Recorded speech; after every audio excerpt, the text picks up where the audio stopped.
संजीवनयो तरन्ति संसार साइरम घोरं क्षीणत्यर्थकं जन्मन पारयति ये नित्यं रत्मद्रों निरता ज्ञानाग्निहोत्राकुला सत्कर्मावृतस्तपो जन्मना साधक्रिया साधव शीलप्रावरणं प्राणाश्चन्द्राकृते जनिका मोक्षद्वारकपाटपाठं पठा मा साधव गुरुपान्तरो नित्यं ज्ञान दर्शन नायकाः चारित्रावणं मोक्षमार्गोपदेशः इच्छामि वन्ते ऐरिवत्ति कौत्सगो को तत्सलोचन सोनानं समदर्शन संचारित्र च पंचविहाचरण ऐरियानं आयरति सुदनानो वदेश्यं उवज्जायनं तीरणं गणपालं ग्रहणं सबसामं निष्कालं जयमि पंजयमि वन्दामि स्वामी दुःख को कम को बोलो सुगई गमनं समायमनं जीवनं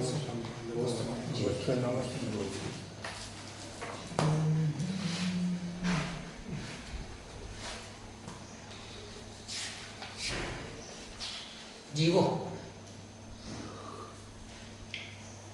बंधुत्व सब सिद्धे धूमचल मनोवांगं पते बोच्छामि समय पाहो मीनो सुरे के वीणुलियं जी नमः समय साराय स्वानुभूत्या चकासके स्वभावाय भावाय सर्वभावांतरिक्षे अनंतधर्मस्त्वं पश्यन्ति प्रत्यगात्मनः अनेकात्मयी मुक्तिर्नित्यमये प्रकाशताम् वीतरागं जीवनं नत्वा ज्ञानानन्दैकसम्पदं वक्षे समयसारस्य प्रकृतितात्पर्यसिंहिकाम्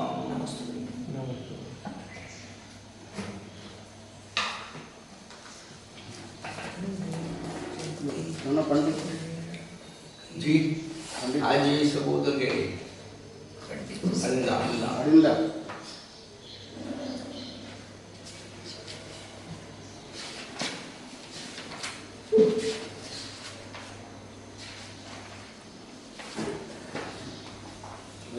समय सार नाम का ग्रंथ हमारी आत्मा की यथार्थ स्वरूप का कथन करने वाला है। आत्मा कैसी होना चाहिए, कैसी है ही नहीं, कैसी होना चाहिए।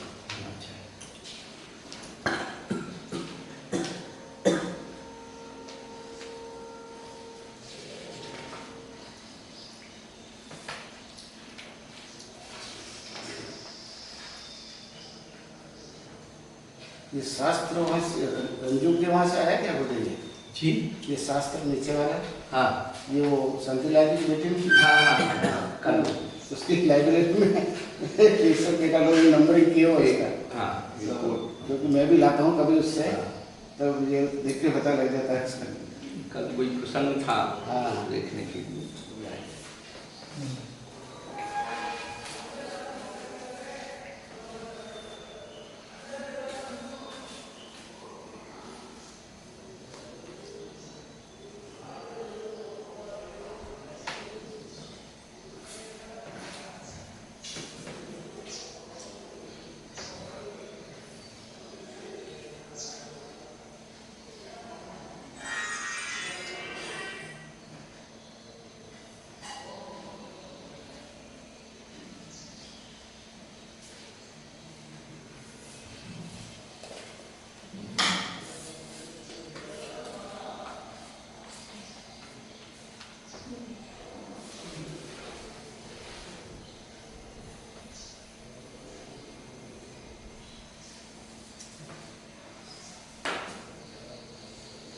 मूल रूप में दो ही व्यवस्था है, जीव और अजीव की। उसके ही जो विशेष भेद हो गए, आश्रव, बंधन, संबंध, निद्रा, मोक्ष, पुण्य, पाप, ये सब जीव अजीव की मिश्रित अवस्था है, जो मिला हुआ है अनादिकाल से। अनादिकाल से इस जीव के साथ कोई आदि नहीं, बस इसका स्वरूप समझ करके इसको भेद विज्ञान में डाला। असली भेद विज्ञान इसका है।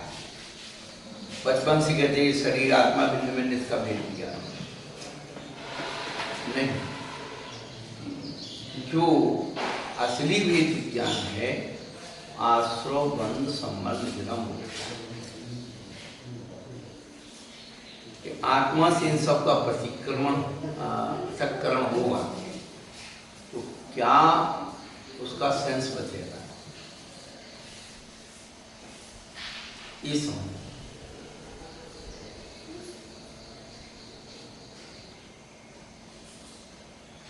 ताला लगा है क्या? ताला यहाँ नहीं लगा ताला, कहीं उधर उधर ताला लगा, उधर ताला लगे थे, वही मंदिर में। मंदिर में लगा, बाहर भगवान है। या लोग आ रहे हैं इधर, और रविवार है। रविवार दर्शन करने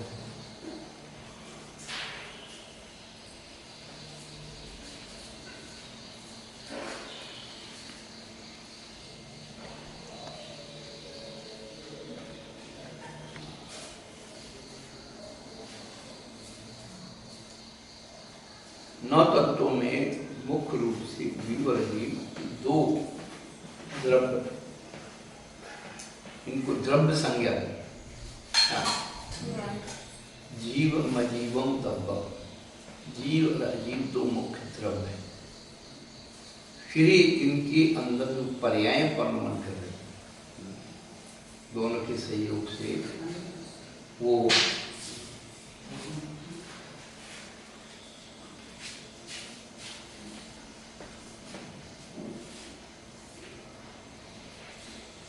तो जहाँ उनके तत्व को समझना है, उनको जीव अजीव आश्रव उन पाप मनोग इनके तत्व यानी भाव को समझना। तो वहाँ हम पहुँच गए तो फिर हम उन भावों को परिष्कृत कर सकते।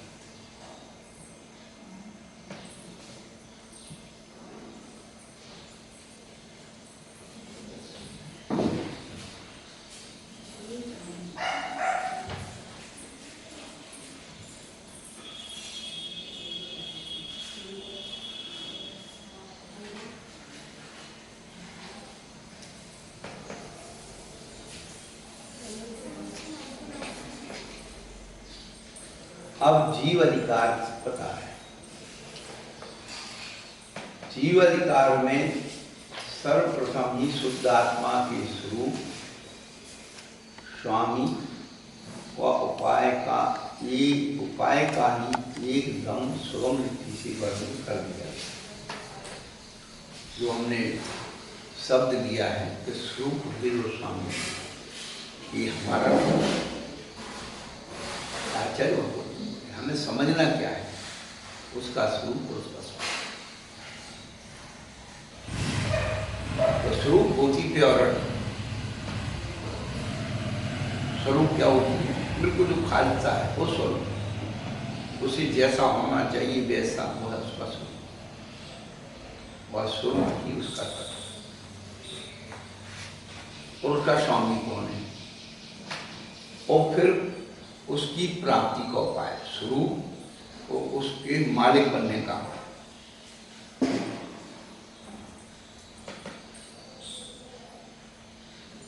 स्वरूप और स्वामी समझ लिया,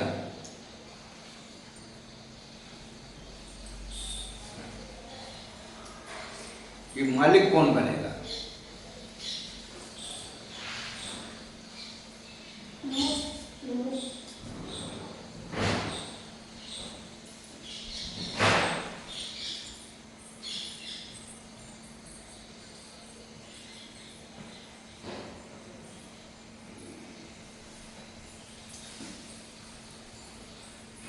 स्वरूप है ज्ञाय भाव और उसका स्वामी है सिद्धात्मा। जिसके पास वो चीज होगा उसका स्वामी है। अब हमें चाहिए तो स्वरूप समझ में आएगा तो स्वामी बनेंगे। भाई चीज कोई पसंद आई आपको दिखाई, उसका स्वरूप दिखा रहे हैं। अब स्वरूप देखने के बाद आप उसके मालिक बनना चाहते हो तो उसका उपाय करो। क्या भागवत में वो गाड़ी खड़ी थी और अमिताभ बच्चन और उसकी पत्नी वहाँ से निकल रहे थे, वहाँ से छोड़ा है बच्चों के बाद अपने घर जा रहे थे, तो वो गाड़ी खड़ी थी। तो वो एडवर्टाइजर तो बोले तुमने गाड़ी कैसे छू ली, तुम्हें क्या खरीदना थी? और उसके बाद तो खाने को रोटी नहीं, गाड़ी कैसे खरीदे? तो हम इस संसार के स्वरूप को और स्वामी को तो समझ रहे हैं, लेकिन हम इसके अधिकारी बन सकते हैं या नहीं बन सकते हैं, इसकी पूंजी भी तो चाहिए क्या? तो पूंजी लगाना नहीं चाहते, फ्री में मिल जाए। जितने भी विषय कसाई लोग हैं तो आत्मा का गाना गा रहे हैं, गा के चले जाएंगे, इस शोरूम में लिख करके चले जाएंगे, लेकिन खरीद नहीं सकते क्या?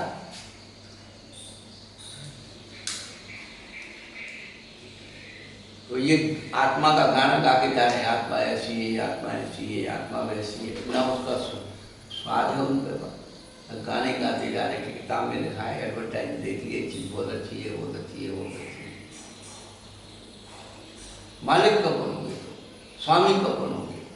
उस ध्याय भाव के इस आत्मा के स्वरूप के असली स्वामी को हमारे सिद्ध हो पाए, ऐसा सुना जाता है, मुझे पता नहीं, किसी पढ़ा था।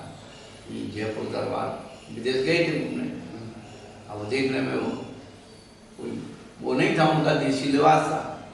शोरूम में घुसने लगे तो वहाँ के कहे तुम क्या खरीदोगे गाड़ी, भगा दियो।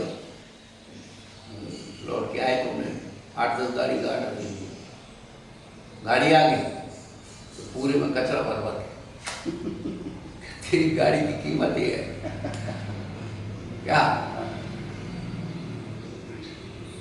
तो कई लोग जो है देखने में कुछ नहीं लगते, ऐसा लगते हैं भिखारी है, लेकिन उनकी बात बहुत कुछ होता है। और कुछ लोग ऐसे हैं जो अपने आप में दिखावटी, बनावटी, सजावटी में जी रहे हैं, सब स्वागत कर रहे हैं। तो समय साथ जो है दिखावटी, बनावटी, सजावटी से दूर है। ये दुकान नहीं लगा रहा, कहने लो बिक रही है आत्मा, क्या समझे? ये ISI ट्रेडमार्क का स्वरूप है।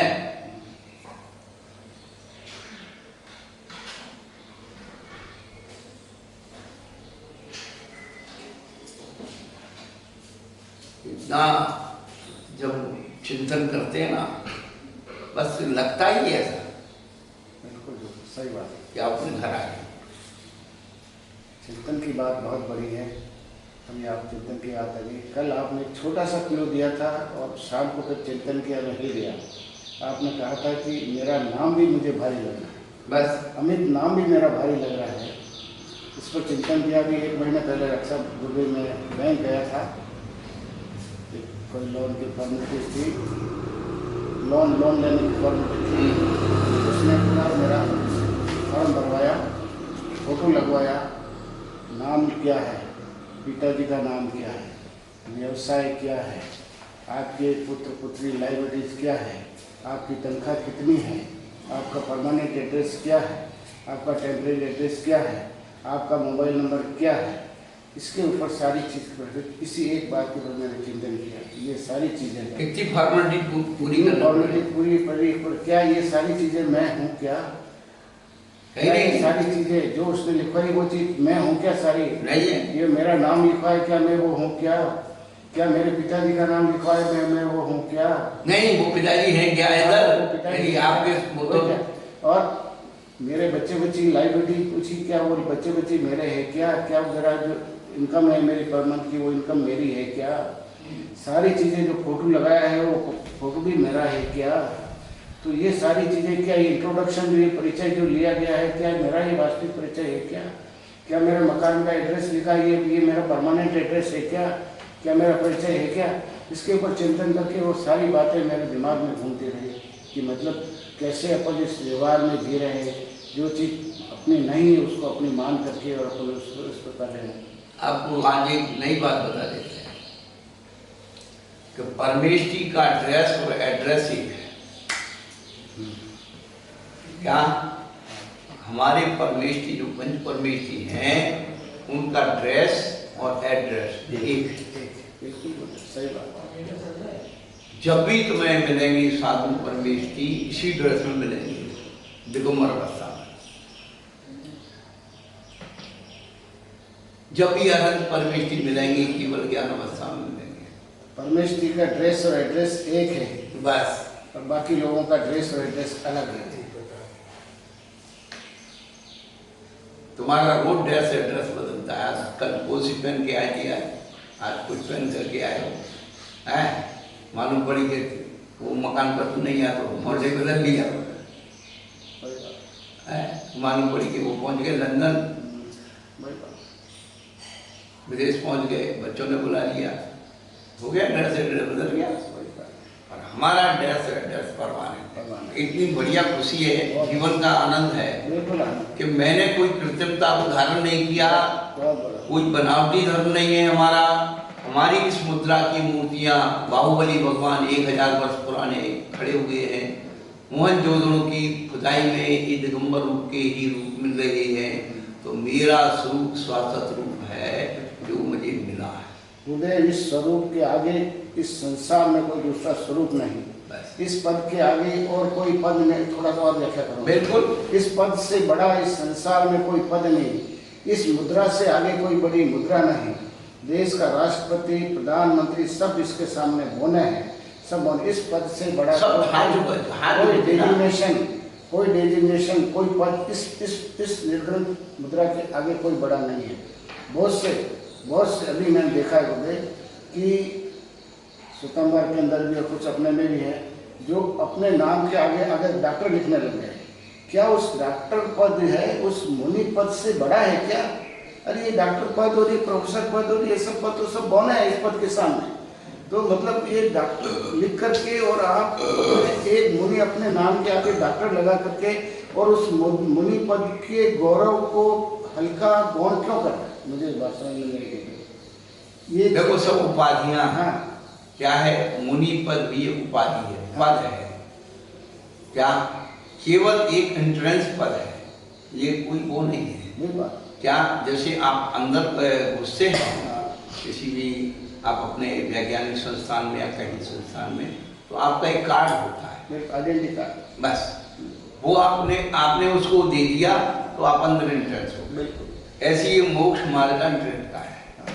क्या मोक्ष मार्ग आप एंट्रेंस हो गए, फिर इसकी जरूरत नहीं, बस फिर बाकी किसी चीज की जरूरत नहीं। ये मोक्ष मार्ग का एंट्रेंस का ये कार्ड, ये आइडेंटिफिकेशन कार्ड यही है। हमने अभी जब उस दिन नमोकार मंत्र का अर्थ बताया था, बिल्कुल सही बताया। तो क्या है जो अरहंत और सिद्ध बनने की शिक्षा को लेते हैं वे साधु का काम केवल इतना ही है, अनंत सिद्ध बनने की धुन।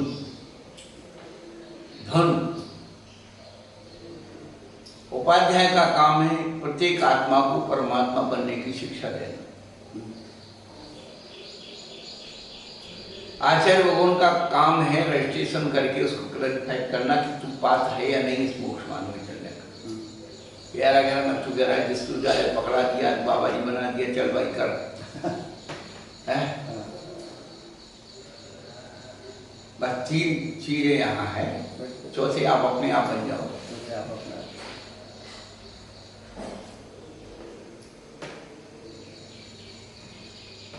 जो मेरा है वो जाता नहीं, उदय। तो जो मेरा है वो जाता नहीं और जो जाता है वो मेरा नहीं।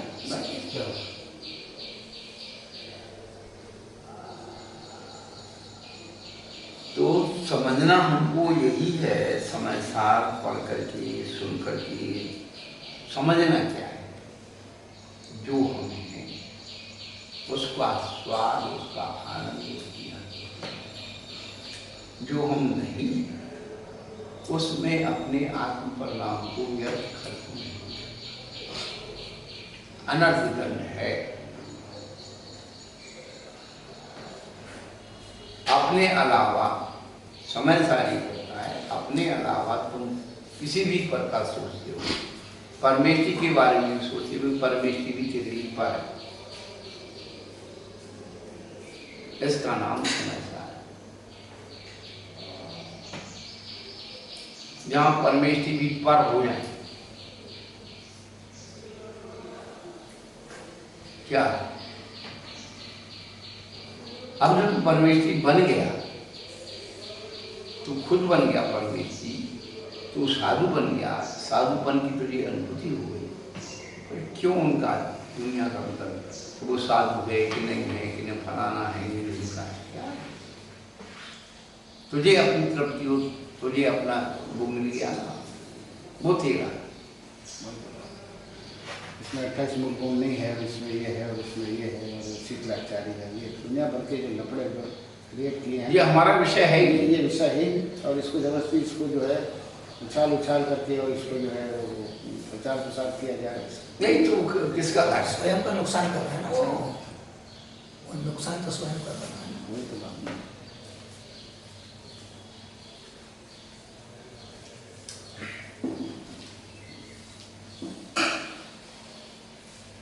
स्वरूप स्वामी और उपाय का ही एकदम सुगम रीति से वर्णन कर दिया है। जीवन का शुद्ध आत्मा का जो स्वरूप है, उसका स्वामी जो अपनी आत्मा को यानी अपने आप को अबद्ध, अस्पष्ट, अनन्य, नियत, अविशिष्ट और असंयुक्त देखता है, उसे शुद्ध नहीं जानो। बद्ध नहीं है, किसी से स्पर्श नहीं है, छूटा नहीं है, अनन्य है, अन्य नहीं है, अनन्य। कहते ना ये हमारी अनन्य मित्र है। क्या? हमारे इनमें कोई भेद नहीं, जिसमें भेद नहीं वो अनन्य कहलाए।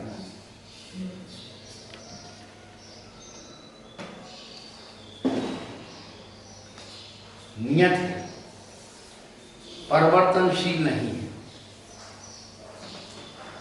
अविशिष्ट है,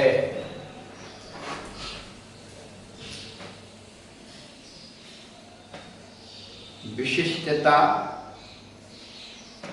में रागदेश हो जाता है, अविशिष्ट है और असंयुक्त दिखता है, वह शुद्ध न है। अथवा शुद्ध न से जैसा शुद्धात्म तत्व देखा जाता है, आत्म तत्व जैसा ही शुद्ध जानो, यही जिन शासन का सार है। शुद्ध नहीं से जैसा तत्व देखा जाता है, शुद्ध आत्म तत्व देखा जाता है, और आत्म तत्व वैसा ही शुद्ध जानो,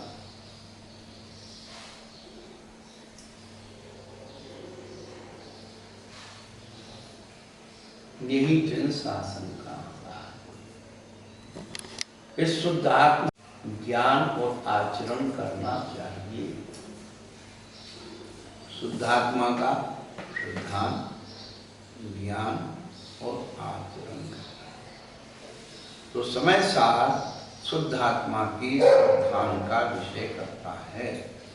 वो जो सिद्ध परमेष्टि हैं, तो उनके जैसे जो 8 गुण हैं, अनंत दर्शन, अनंत ज्ञान, अनंत सुख, अनंत वीर और अव्ययवाद और अगुण भगवत और अनंत वीर, ये जो 8 गुणों के आगे परमनाश होकर के 8 गुण लेकर के, तो ये 8 गुण ये विशिष्ट में नहीं आएंगे, ये विशिष्ट गुण हैं इनके। आपने कहा अविशिष्ट की बात बताई ना आपने, ये अविशिष्ट, तो इसमें विशिष्ट और अविशिष्ट कैसे, ये सिद्धों के विशिष्ट गुण नहीं है। देखो ऐसा है, वहां पर उपमा उपमेय दोनों खत्म हो जाए। क्या? जहां उपमा उपमेय दोनों खत्म हो गए, वही तो अविशिष्ट है।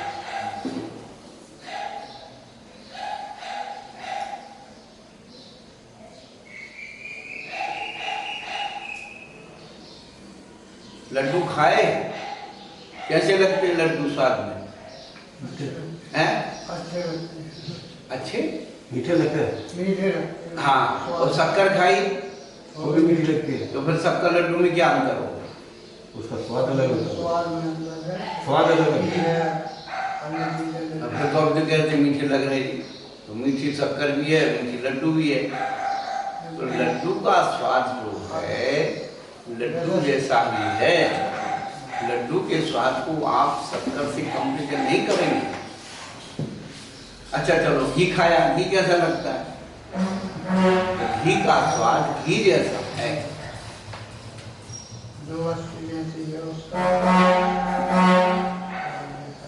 वो अभिषेक।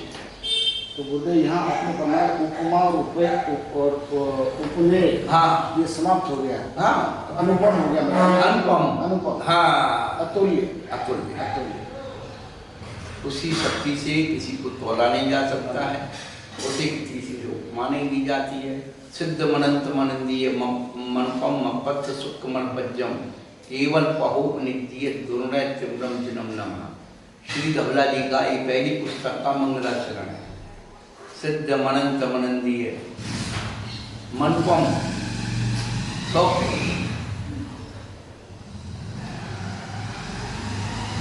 धवला जी की पहली पुस्तक में जो नमोकार मंत्र का मंगलाचरण किया है, उसके लगभग 70-75 पेज हैं। केवल नमोकार मंत्र का अर्थ होता नहीं।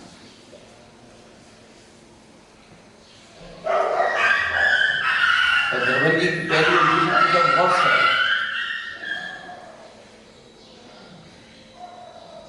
तीसरी से गणित शुरू हो गया, और जिसका गणित का विषय है उसके लिए वो सरल हो जाए।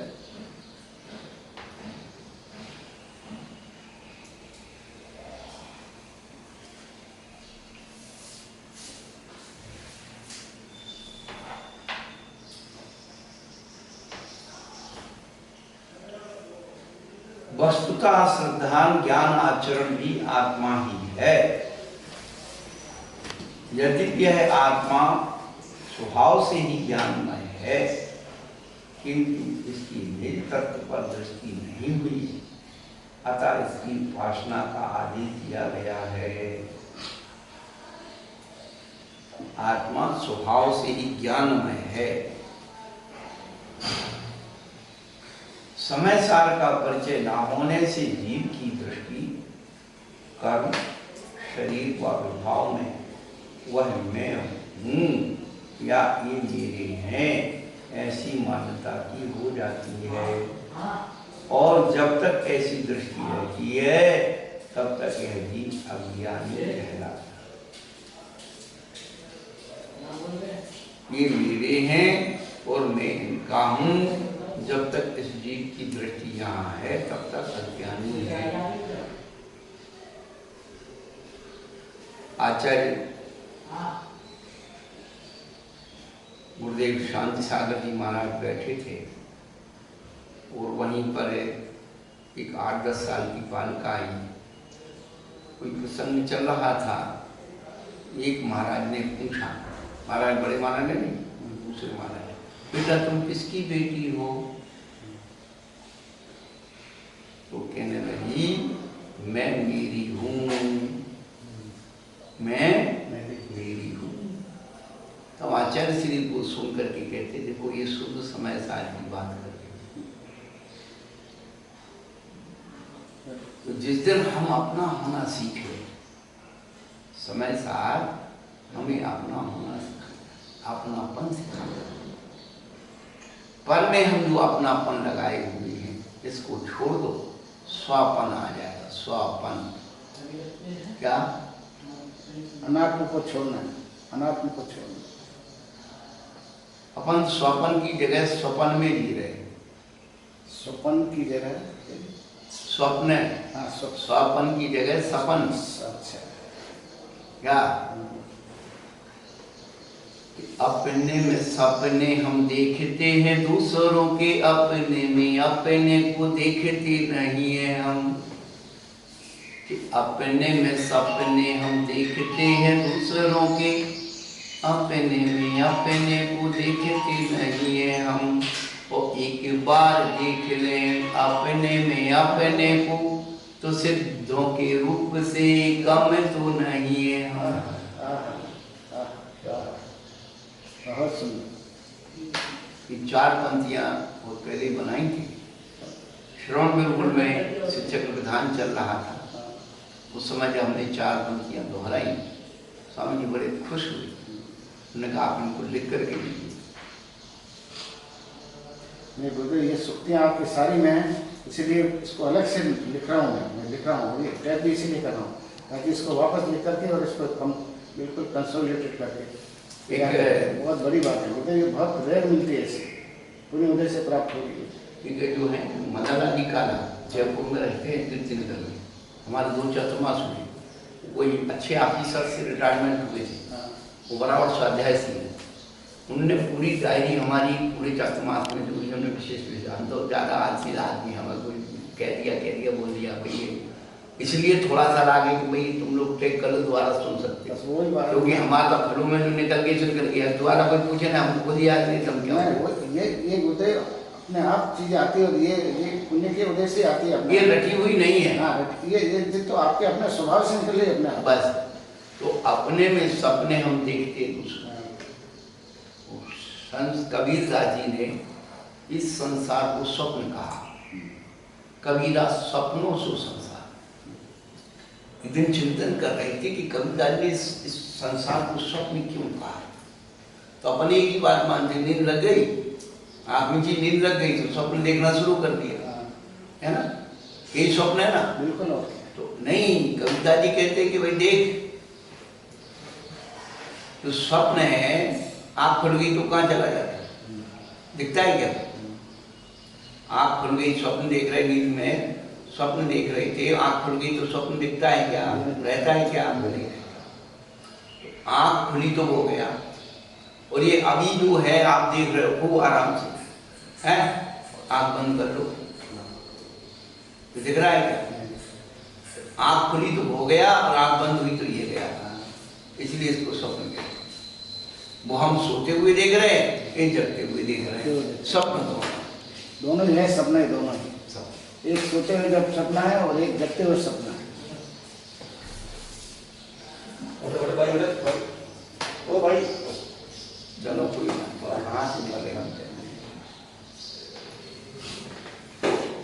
अम्मा अभी मना है, कोरोना है,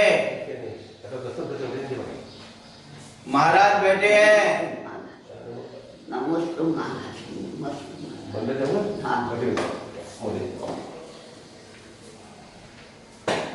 हमने कहा था भवनलाल जी को एक मूर्ति अंदर रख दो, अम्मा बेचारी करती रही कोई इधर। ये आप गलत अवस्था में नहीं निकलना चाहिए।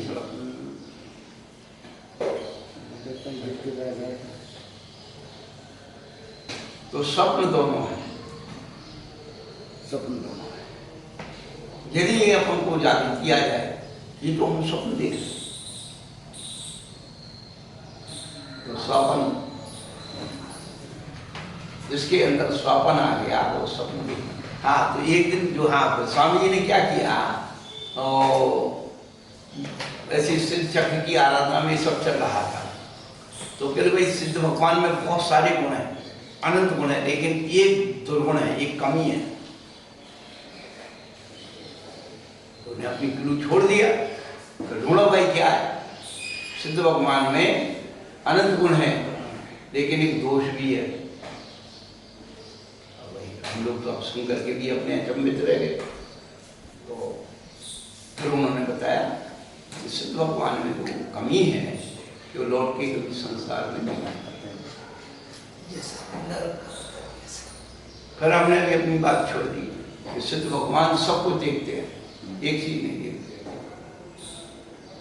हम भी तो गुरु थे, हमने कहा कि सिद्ध भगवान सब चीज देखते, एक चीज नहीं देखते। अब सब चौक गए तो क्या नहीं देखते भाई, सिद्ध भगवान स्वप्न नहीं देखते। तो जो स्वप्न में आ गया उसके स्वप्न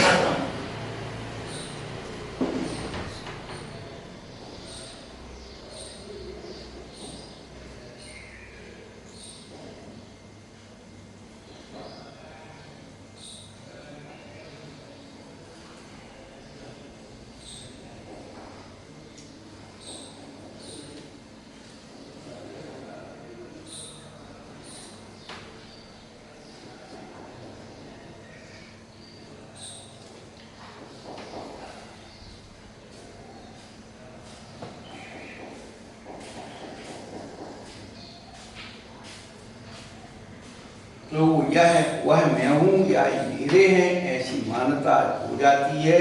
और जब तक ऐसी दृष्टि रहती तब तक यह जीव अज्ञानी कहता है।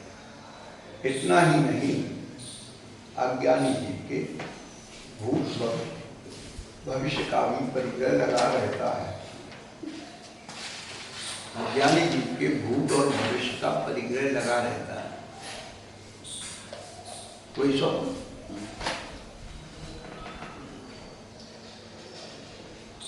एक दिन भी जिए, एक दिन भी जिए, अपना बन के जिए, जिंदगी भर जिए, स्वप्न बन के जिए।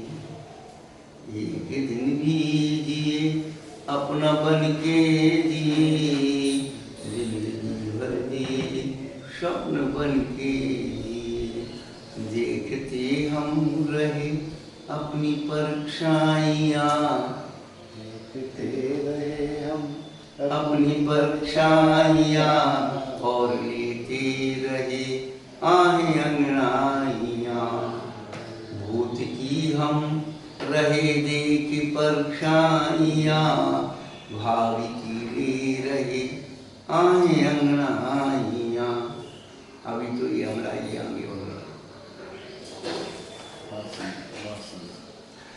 वर्तमान में न सूझा, वर्तमान में न सूझा हमें कुछ हुआ, और जीवन गमाया है यूं ही यहाँ। एक दिन लीजिए अपना बन के लिए, जिंदगी भर स्वप्न बन के लिए। एक दिन भी जी, एक दिन भी जी, मगर तू ताज बनकर जी। एक दिन भी जी, मगर तू ताज बनकर जी, कल ना बन तू जिंदगी का आज बनकर जी। एक दिन भी जी, मगर तू ताज बनकर जी। एक दिन भर जी मगर तू ताज बनकर जी। एक दिन भी जी, मगर तू ताज बनकर जी। साज ताज, ताज माने श्रेष्ठ। श्रेष्ठ। एक दिन भी जी, मगर तू ताज बनकर जी, कल न बन तू जिंदगी का आज बनकर जी। तो आज बनना ही तो समय सार है। क्या सही बात है। कल तो दोनों ही है, अतीत का भी कल ना बंद हो जिंदगी। और भविष्य का भी। भविष्य का कल कल कल कल आए थे और कल आएंगे। कल आएंगे, दोनों हो गए। तो कल ना बन तू जिंदगी का आज बनकर जी, और आज बनकर जीने का नाम समय सार है। या तो हम अतीत में चले जाते हैं, सही बात है। या भविष्य में चले जाते हैं। फिर अतीत और अनागत के संस्कार को मिटाना ही साधना है।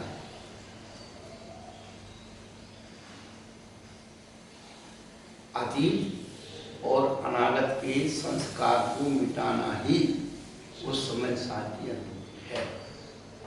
ये गाथाएं, ये ग्रंथ, ये केवल दर्पण के समान हमें गाइड कर रहे हैं कि तुझे समझना क्या है, या जो तूने समझा है तू इससे मिला ले। यदि इससे मिलता है तो करेक्ट है।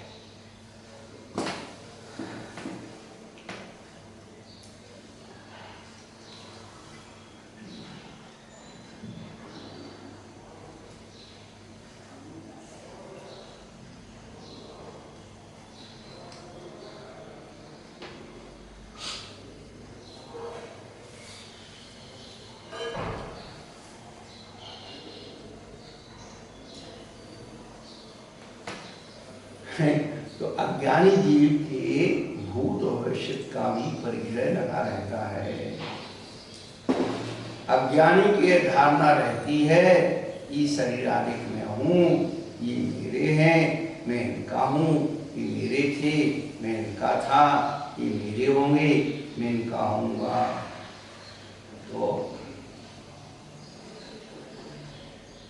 परंतु शरीर आदि अजीब पदार्थ और चेतन आत्मा ये कैसे हो सकते हैं? क्योंकि जीव तो ज्ञान लक्षण वाला है और अजीब ज्ञान है। ये आत्मन तू शरीर नहीं, किंतु शरीर का अभी पड़ोसी है, शरीर से भिन्न योग स्वरूप अपनी आत्मा हो गई। डॉक्टर APJ अब्दुल कलाम, उन्होंने अग्नि की उड़ान, जो मिसाइल बनाई थी अग्नि मिसाइल, फिर उसके ऊपर एक अग्नि मिसाइल, अग्नि की उड़ान नाम की एक छोटा सा उन्होंने अपना परिचय किसी ने इंटरव्यू लेकर के पूरा कोट किया, और उस पूरे उसमें अपना जीवन व्यक्तित्व जो भी दिया, तो उन्होंने कहा कि मेरे जीवन में तिरुवल्लुवर आचार्य का जो कुरल काव्य है उसका प्रभाव रहा। तमिलनाडु में उस कुरल काव्य को 5वां वेद मानते हैं, विश्व की 80 भाषाओं में जिसका अनुवाद है। हम शुरू में हमारा वो नीति ग्रंथ है, तो उसमें एक कोटेशन आया है, इतना विशुद्ध कोटेशन संसार में कोई दूसरा नहीं दे सकता।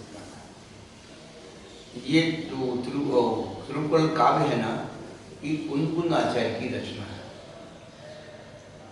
कुंदकुंद आचार्य का ग्रंथ है, जैन ग्रंथ है। सबसे पहले उन्होंने जो मंगलाचरण किया है, तो उसमें ये कहा है कि जिसने कमलगामी ईश्वर की आराधना नहीं की, उसका जीवन व्यर्थ है। तो कमल पर चलने वाले विश्व के जितने भी भगवान हैं, उसमें जिनेंद्र भगवान ही कमल पर चलते हैं, कमलगामी। पादौ पदानि तव यत्र जिनेंद्र दत्ता पद्मानि तत्र विबुधा। तो मंगलाचरण से सिद्ध हो रहा है कि वो जैन ग्रंथ है। अब उन्होंने अरविंद भगवान, जिनेंद्र भगवान नहीं जोड़ा, क्या यदि वो जोड़ देते कोई नहीं पढ़ता उसको, करें तो जैनियों का आज तो क्यों नहीं पढ़ना चाहिए। हम आपको एक और विशेष बात बता रहे हैं, एक आध अपवाद तो अपवाद छोड़ दो, अपवाद तो अपवाद होता है। जितने टीवी पर प्रवचनकार विश्व के हैं, हर धर्म के, वो कभी भी जैन आचार्य का, जैन ग्रंथ का नाम नहीं लेते। कोई जैन धर्म है उसका नाम नहीं लेते। और तुम्हारे जितने महाराज, आचार्य महाराज, उपाध्याय जी, साधु जी, रामायण, गीता, कुरान, बाइबल, सबका नाम लेंगे, सब संदर्भ को उसमें डालते हैं। बताइए हमारे चिंतन में कहीं गलत होना। और कोई विश्व का दर्शन का कोई भी आचार्य, जैन धर्म का, जैन आचार्य का ग्रंथ का नाम नहीं ले। जिस दिन ये जैन आचार्य का, जैन ग्रंथ का नाम लेंगे, इनकी सबकी दुकान बंद हो जाए। क्या यही हम बार बार सोचते हैं, हमारा कोई इस जैन घर में पैदा हो गए इसलिए कि तो हमारा परम सौभाग्य और पुण्य था, परम सौभाग्य और पुण्य था।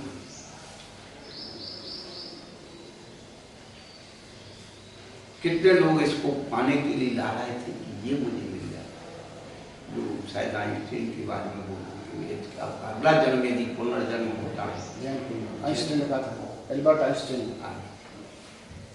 सोचिए, ये तो एल्बर्ट वो फीलिंग करना चाहता है कि आज तक जिसके द्वारा मैंने हर चीज को जाना, लेकिन जिसके द्वारा जाना वो क्या चीज है उसको मैं जानना चाहता हूँ। उसने जो सिद्धांत दिया E = MC², और आइंस्टीन ने कहा कि कोई द्रव्य न तो उत्पन्न होता है न नष्ट होता है, केवल उसकी पर्याय बदलती है। जो अपना उत्पाद में द्रव्य वही चीज, अपना आगमन का सिद्धांत, अपना सिद्धांत बिल्कुल उसी फंडामेंटल रूप में अपना चल रहा है, उसी को उसने उसको सत्यार्थ किया उसको।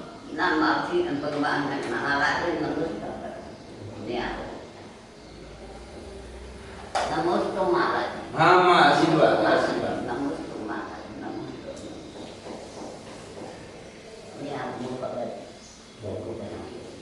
अम्मा कोरोना फैल रहा है, घर में रहो करो। हो जाता है हमेशा, एक घंटा रोज मंदिर में सुबह और शाम दोनों में। तो एल्बर्ट आइंस्टीन तो मुझे बिल्कुल सच है कि उसका सिद्धांत और भी जितने भी उसने सिद्धांत दिए, एक्शन = रिएक्शन, जो क्रिया प्रतिक्रिया का जो नियम दिया, वो भी अपने सिद्धांत से बिल्कुल बराबर मिलता है। अच्छा, एक और आपको विशेष बात बताना चाहूँगा कि जो सेवफल गिरा, गुरुत्वाकर्षण का, हाँ, हाँ, वो नीचे आ गया, वो क्यों आया? तो उसका जो वैज्ञानिक, उसका नाम गैलीलियो, है? गैलीलियो, गैलीलियो था, है? नहीं, गुरुत्वाकर्षण का, गुरुत्वाकर्षण का, हाँ,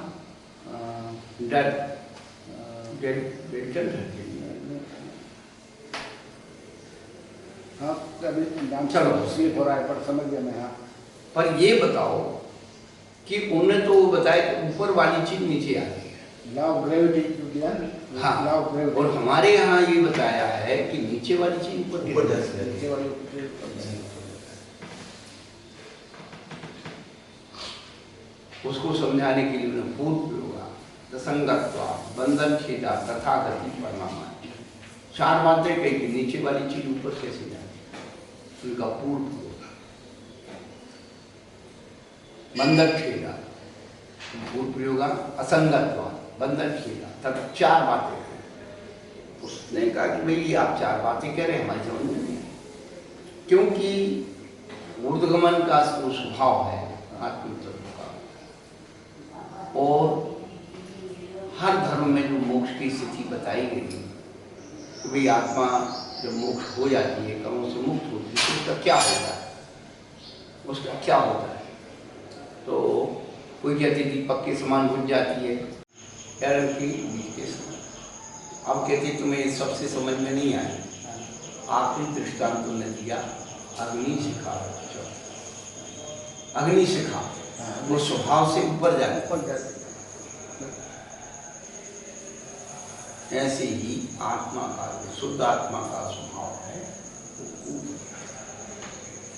क्योंकि गुरुदेव जैसे अपन विज्ञान से भी इसको अपन जरूरत बिल्कुल बराबर बैठता है, क्योंकि शुद्ध आत्मा बिल्कुल हल्की, सब कर्म खत्म हो गया, कर्म भारी बना तो कर्म से है, और सारे कर्म खत्म हो गए तो मतलब वेटलेस हो गया। तो जो चीज़ वेटलेस हो गई, हल्की हो गई, तो वो क्या कि ऊपर जाएगा। जैसे गुब्बारा है, गुब्बारे के अंदर अपन ने गैस भरी, हाइड्रोजन गैस भरी गुब्बारे के अंदर, और उसको छोड़ेंगे तो गुब्बारा ऊपर जाएगा, क्योंकि हाइड्रोजन गैस उसमें भरी है, वो हल्की है, और बाकी जो वायुमंडल में जो गैस है वो भारी है, तो हल्को उसको ऊपर की तरफ जाता रहेगा, तो गुब्बारा ऊपर की तरफ जाएगा, जाता जाएगा, जब तक जाएगा, जब तक उसको जगह मिलेगी तब तक जाएगा, और छत पे जाके अटक गया उसमें नहीं, वो अपनी गैस के बराबर गैस में जाकर के उसकी इक्वल हो जाएगा। पर अपन यहाँ सिद्धों की है कि जहाँ तक धर्म द्रव है वहाँ तक जाएंगे, और वो तनुवाद वाले तक जा करके, और फिर वहाँ धर्म द्रव खत्म हो गया, आगे नहीं है, तो वो वहाँ जा करके स्थिर हो गए। तो वही बात होती। अब आचार्य का धर्म द्रव की बात नहीं कही, अब आपको एक और बता, धर्मास्ति का है क्या? धर्मास्ति का अभाव का है, धर्म द्रव अभाव नहीं का, क्या? धर्मास्ति काय का भाव, तो ये सब चीजें, इनके पीछे कोई लॉजिक है, जबकि वही से धर्म द्रव अभाव बनाती तो सूत्र बहुत छोटा हो सकता है, क्या? धर्मास्ति काय भाव, उन्होंने अस्थि का प्रयोग किया है, धर्म द्रव अभाव नहीं का।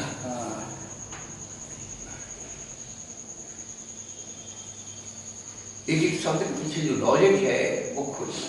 तो इसलिए सिद्ध भगवान का जो ऊपर ऊर्ध्वगमन का है सिद्धांत, वो विज्ञान से बराबर बैठता है, क्योंकि जो है वजन के अंदर जो है बिल्कुल हल्का हो गया है, और वायुमंडल का जो पूरा है वो वजन भारी है उसका, जो हल्की चीज़ है वो ऊपर उठेगी। गुब्बारे को पानी के अंदर नीचे जा करके छोड़ दोगे, पानी में छोड़ दोगे, और थोड़ी ऊपर आ जाएगा। आदमी कोई मर जाता है तो जब तक तो उसका जिंदा है, जब तक तो डूबेगा नीचे। हाँ, यही तो है प्रैक्टिकल है, जिंदा आदमी डूबता है, मुर्दा तैरता है, मुर्दा तैरता है, इसलिए वो मुर्दा अगर हल्का हो जाए ऊपर मुर्दा आ जाता है। तो ये जो है आर्किमिडीज का सिद्धांत, आर्किमिडीज के सिद्धांत वो ये बात है कि जो चीज हल्की है ऊपर से तक उठेगी, ऊपर उसमें नहीं, वो अपने भार के बराबर पानी अलग कर दी, अपने भार के बराबर पानी का विस्थापन करती है। हाँ, तो इसलिए वो पानी को अपने भार के बराबर हटा अब दिया। ये दृष्टांत से क्या लेना है कि यदि तुम संसार से करना चाहते हो तो मुर्दे के समान हो जाओ। हाँ, क्या संसार से करना चाहते हो, जैसे मुर्दे की कोई इंद्रियां काम नहीं करती, ऐसे जिंदे में अपनी सारी इंद्रियों को निष्क्रिय करो। क्या निष्क्रिय कर दिया। अरस अरुम अवगंधम, क्या कोई रस मत लो, खाते हुए भी कोई रस मत लो। कर्ता में अकर्ता, भोक्ता में अभोक्ता, जिसकी अनुभूति है उसी का नाम क्या है? अनासक्त। अनासक्त। कर्ता में कर्ता, कर्ता में अकर्ता, कर्ता में अकर्ता, भोक्ता में अभोक्ता, ऐसी जिसकी वृत्ति है उसका नाम अनासक्त अनासक्ति भाव।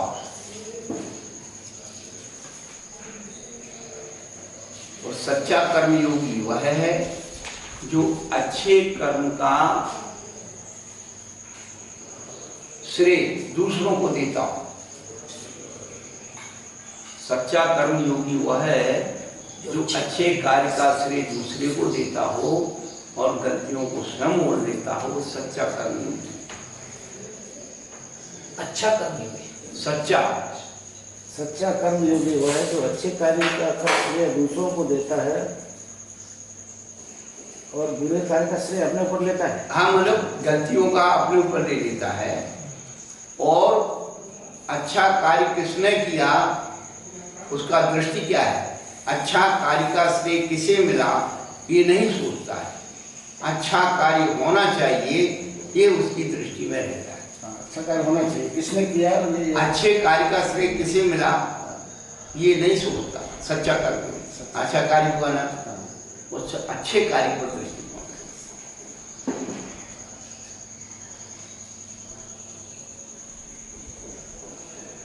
लोग अपनी पीठ थोड़ा सा करके अपनी पीठ अपने हाथ से ठोकते रहे, कोई नहीं मिला तो अपने ही ठोकते रहे, मियां मिट्टू बनकर।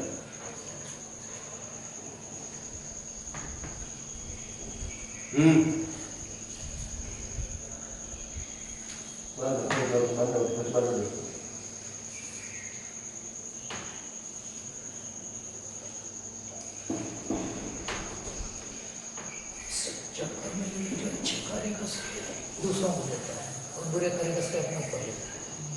गलतियों का, हाँ, समझने के हिसाब से इतना गलतियां अपने ऊपर ले लेता है। पूज्य आचार्य शिव सागर जी महाराज थे,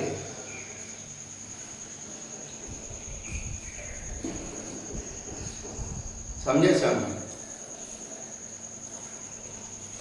पूज्य आचार्य शिव सागर जी महाराज जी तपोष शिरोमणि थे।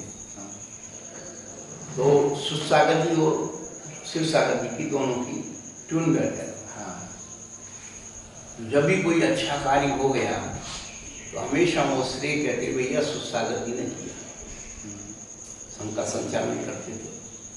जो भी अच्छा काम हुआ और कहीं चूक हो गई, अब ऐसा भाई व्यवस्था में हो जाता है तो वो फिर क्या कहते थे अपने ऊपर, भैया मेरे से ये गलती हो गई, उनको बचा देते।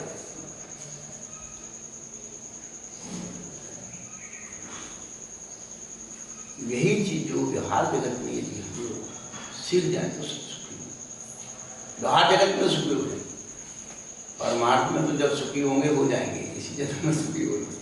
इस संसार में सुखी होने के उपाय क्या? अच्छे कार्य का श्रेय हमेशा दूसरों को दो। और कभी कभी यही भी प्रसंग आता है क्या कि खुद ने गलती नहीं की और खुद के ऊपर गलती बोलो, वही तो कह रहे गलती स्वयं के ऊपर होता है, दूसरे को और उल्टा होता है, गलती स्वयं करते हैं और दूसरों को दोष देते हैं।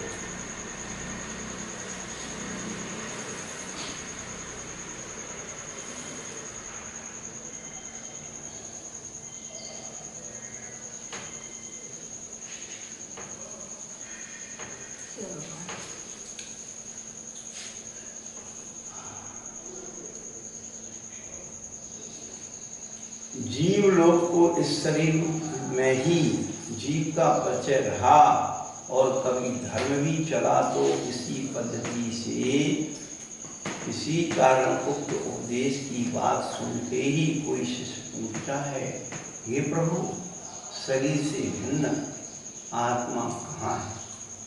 शरीर ही जीव है, यदि शरीर ही जीव ना होता तो तीर्थंकर जीव की ऐसी स्तुति की जाती है कि आपकी कांति दसों दिशाओं में फैल जाती है, आपका रूप बड़ा मनोहारी है, आपकी 1800 लक्षण है इत्यादि सब स्तुति में हो गए। तब आचार्य परमेष्ठी की जो स्तुति की जाती है, आप देश जाति व कुल से शुद्ध है, काल से शुद्ध है, शुद्ध मन वचन काय वाले क्या यह स्तुति भी मिथ्या हो जाएगी। इस पर पूज्य श्री मत कुंकुलाचार्य उत्तर नए दो प्रकार के होते हैं, व्यवहार नय, निश्चय। व्यवहार नय से तो देव व जीव का संयोग संबंध है, इसलिए देव व जीव में संचित का समान लिया जाता है, परंतु निश्चय से जीव में ही जीव है, देह जीव हो नहीं सकता। शरीर की स्तुति से आत्मा की स्तुति व्यवहार से प्रसन्नित हो सकती है, निश्चय से शरीर की गुण आत्मा की कुछ नहीं है, इसलिए शरीर की स्तुति से आत्मा की स्तुति नहीं होती, आत्मा की स्तुति से ही आत्मा की स्तुति है। यहाँ यह अवश्य जान लेना चाहिए, जो आत्मस्वरूप से बिल्कुल अपरिचित हैं, उनके लिए तो व्यवहार में ऐसी स्तुति नहीं कहला सकती।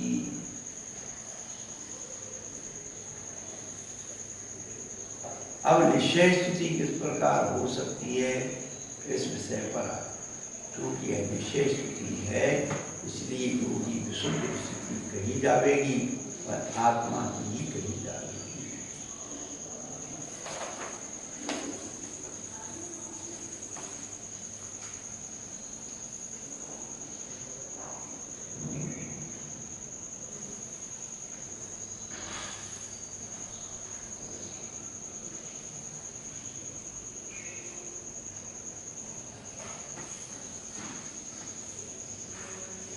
बुद्धि ये अनासक्त, आसक्त और उदासीन, इसको थोड़ा सा स्पष्टीकरण, थोड़ा कंफ्यूजन हो रहा है।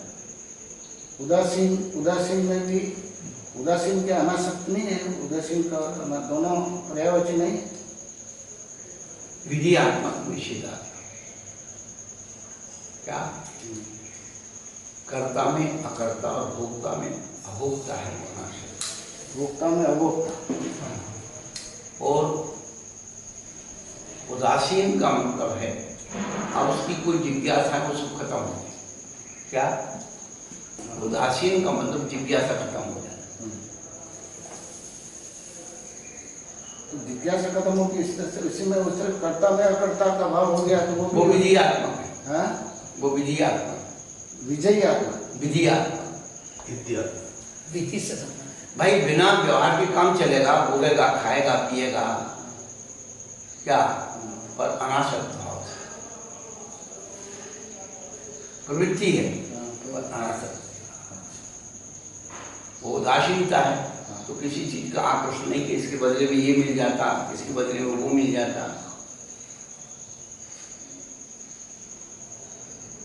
क्या जो है उसमें।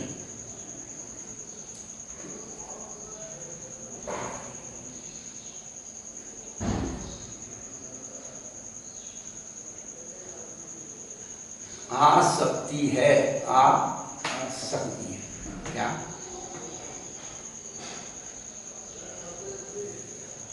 जिसमें कहीं गुंजाइश है उसी का नाम तो आसक्ति। गुंजाइश है, आसक्ति है। क्या आज 14 है, कल 14, आज 14 है या कल 14 है और कल पास करना है, तो मन क्या कहता है, थोड़ा और पानी पी लो, थोड़ा और खा लो, इसी का नाम आसक्ति है। क्या जो थोड़ा और डालने की जो गुंजाइश लग रही है, उसका नाम आसक्ति। क्या अब बाजार से कुछ चीज लाए डब्बे में रखना, अब इतनी थोड़ी बहुत बची है, तो क्या करते हैं, आसक्ति है, उसको हला के और आसक्ति इसमें, उसका नाम आसक्ति। जो नहीं आ सकती है उसमें बस जो शायद है उतनी आ रही, उतनी डालो, उतनी जितनी शायद आए उसको हलाओ।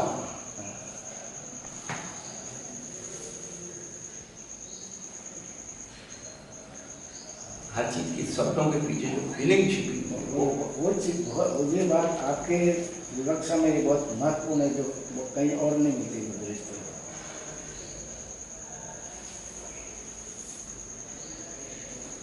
आचार्य श्री विद्यासागर जी के बड़े भाई महावीर प्रसाद जी श्रवणबोल में पहली बार परिचय हुआ, आकर के बैठे कुछ चर्चा में, जब भी वहाँ आते थे बैठते तो उन्होंने जो आपने जो दोहराई वही बात उन्होंने दोहराई कि हम इतने गुरुओं के पास बैठते हैं, आप जैसे सुनाते वो तो कोई बता तो भाई अपन उसका तो कोई वो नहीं है, लेकिन उससे हमें पता लगता है कि भाई हमारे छोटे में क्या चीज है। अहंकार नहीं है, एक गर्व का अनुभव करते हैं कि जो हम सोच रहे हैं समझ रहे हैं वो सही दिशा का है। मैं आपकी बात को बिल्कुल एंडोर्स करता हूँ। मैं भी कॉलेज में विद्यार्थियों को पढ़ाता था और भी दूसरे पढ़ाते थे, तो विद्यार्थी अपने खुद से थे तो वो हमसे जो ज़्यादा ज्ञानी थे वो भी पढ़ाते थे, पर विद्यार्थी ये कहते हैं कि डॉक्टर साहब आप जो पढ़ाते हो वो हमको बहुत जल्दी से समझ में आ जाता है, और आपसे जो ज़्यादा मेरे से जो ज़्यादा क्वालिफाइड है वो पढ़ाते तो उनको समझ में नहीं आता।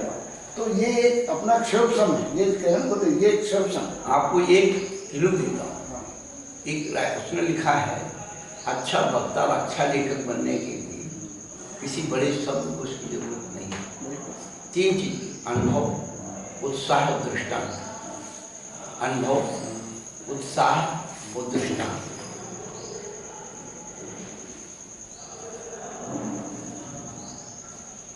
पहले तो उस क्लाइमेट का अनुभव है तो उसे बताने का उत्साह है,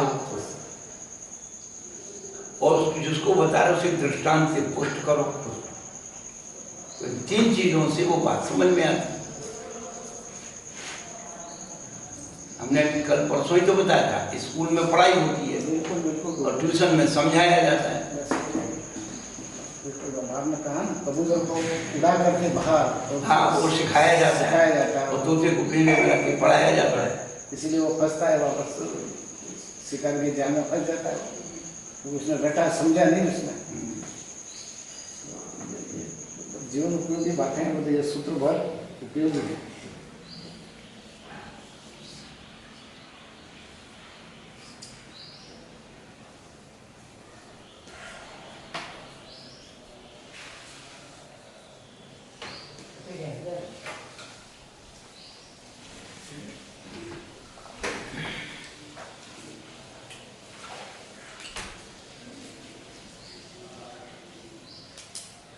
आचार्य पूज्य श्री उन्मत गुण प्रभु के द्वारा कही हुई निश्चय स्तुति का भाव पूज्य श्री अमृतचंद सूरी व्यक्त करते हैं, जिन्होंने असंग अखंड चैतन्य स्वभाव के अवलंबन से के पदार्थों से भावेंद्रियों से द्रव्येंद्रियों से पृथक अपनी प्रतीति करके इंद्रियों को जीतकर ज्ञान स्वभाव में अपने को माना है, वे जितेंद्री जिन कहलाते हैं। सबसे बड़ी शर्त दी है आत्मा की अनुभव करने के लिए, जितेंद्री होना, जित मोह होना। ये अव्रती लोग ना तो जितेंद्रीय ना जित मोह, तो आत्मा का अनुभव कैसे करते? स्वरूप वेद और स्वामी वेद में दोनों में अंतर था क्या? जब आचार्य कहते हैं कि आत्मा के अनुभव करने के लिए 2 चीज कंपलसरी है, जितेंद्रिय और जित मोह। जितेंद्रिय और जित मोह, इंद्रियों को जीतो और मोह को जीतो, तब तुम आत्मा की अनुभूति कर सकते हो। अब तुम अवृत्ति हो, ना तुमने इंद्रियों को जीता ना तुमने मोह को जीता, अब तुम कह रहे हो आत्मा की अनुभूति हुई, तो ये परस्पर जो है विरोधी हुए ना। आगम से तो इनके चर्या व्यवहार तो आगम से मेल कहीं खाता ही नहीं। बस और मैं शुद्ध आत्मा, मैं शुद्ध आत्मा, मैं शुद्ध आत्मा का करते रहो ना। तोता रटता है ना, ये रटुत होते हैं, शब्द पंडित है, अक्षर पंडित है। हम तो थोड़े इसलिए शांत रहते हैं, दुनिया जहाँ जाने जाओ, हमें छोड़ो, तुम जहाँ जाने जाओ अपने में।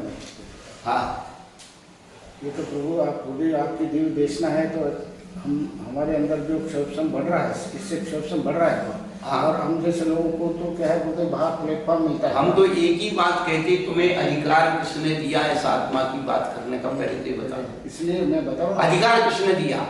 जिन अमृतचंद सूरी एक बात कहती, धर्म देशना सुनने का अधिकारी अष्टमूल गुणधारी। सही बात है। जनक भगवान की देशना को अष्टमूल गुण धारण करने वाला ही सुनने का अधिकारी है। इस शब्द रश्मि लोग बैठ गए गद्दी पर प्रवचन देने के लिए,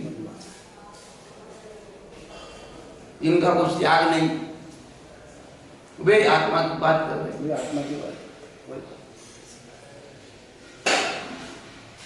क्योंकि जिस ग्रुप में मैं बैठता होता हूँ, जो प्लेटफॉर्म मुझे मिलता है ना, वो आत्मा की बात करने की बात करते हैं, आत्मा से बात करने वाले। हमने कब कहा? बस इसलिए ये जो आपके मेरे को प्लेटफॉर्म जहाँ मिलता है, उनको मैं जहाँ मौका लगता है मैं धोता हूँ उनको उसी तरह से। मैं चंपी मानस करो उनको निरुद्ध, ये ऐसी बात, ऐसे कौन जो क्लू आप देते हो उनको निरुद्ध करने के लिए, क्योंकि मैं आप तो यहाँ गुरुदेव बैठे, पर मेरे को बाहर भी जाने का प्लेटफॉर्म। नहीं, आप तो सभी सोसाइटी में रहते हो, जाना चाहिए। बाहर विदेशों में भी जाता हूँ, वहाँ भी क्या कि मुमुक्षुओं का उनका सौंदर्य जमावड़ा बन गया उनका साथ। मुझे बात है, मेडिकल वो प्रकाश छाबड़ा के उधर बोल रहे थे कि अभिषेक करते हैं तो तरह तरह के द्रव्यों से अभिषेक क्यों करते हैं? वो बोले ठीक है, वो आपकी वाली बात आ गई, हमने फेल दी। तुमको मंदिर के अलग अलग द्रव्यों का दिखता है, जिनमें 50 कपड़े पहनते हो उसका नहीं दिखता, जो 50 तरह खाते हो नहीं दिखता, मंदिर का दिखता है। जो कोई बोलने वाली नहीं। मैं कि तुम्हारे भाई प्रवचन देने के लिए बैठ रहे हैं, सामने आप प्रवचन दे रहे हैं, बड़े विद्वान बनकर के ऊपर सबसे बड़े सिंहासन पे बैठ रहे हैं, और आपके सामने बिस्लरी की बोतल रखी हुई है ना, आप बिस्लरी का पानी पीते जा रहे हो, प्रवचन दे रहे हो आप। बस वही चीज है। आप जिन विद्वानों की जो ये टीकाएं लिख रहे हैं, व्याख्याएं लिख रहे हैं, उनके घर चले जाइए, वही कह रहा हूं मैं। पानी की बोतल और प्लेट की नाश्ता की प्लेट वहां मिलेगी टेबल पर। क्या कर रहा है भाई? ये आत्मा का स्वरूप लिख रहा हूँ। तो भले आदमी तू खाते पीते हुए आत्मा का स्वरूप ले गया, तो कुन बेचारे उपवास करके, चावल खा करके, पानी पी करके, नीरस भोजन करके लिख रहे थे। आप मतलब वही बात है, समय साल की बात करें, प्रवचन दे रहे हैं, सब लोग बैठे हुए हैं, जूते पहन रखे, पाँव में मोजे पहन रखे हैं आपने, और सब कुछ पहन रखा, और साथ पानी की बोतल रखी, आज 10 मिनट बाद आप पानी पीते जा रहे हो और समय साल की बातें कर रहे हो आप।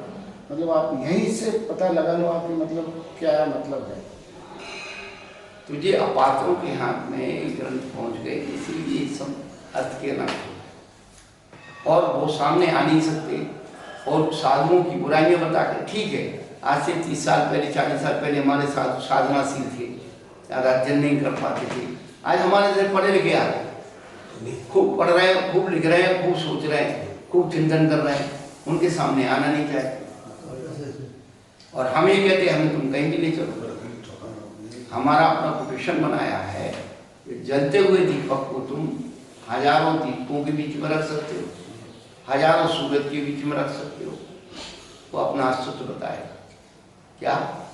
जलते हुए दीपक को तुम कहीं भी ले जा सकते हो, लेकिन भैया इस कमरे का अंधेरा उठा करके उस कमरे में नहीं ले जा सकते।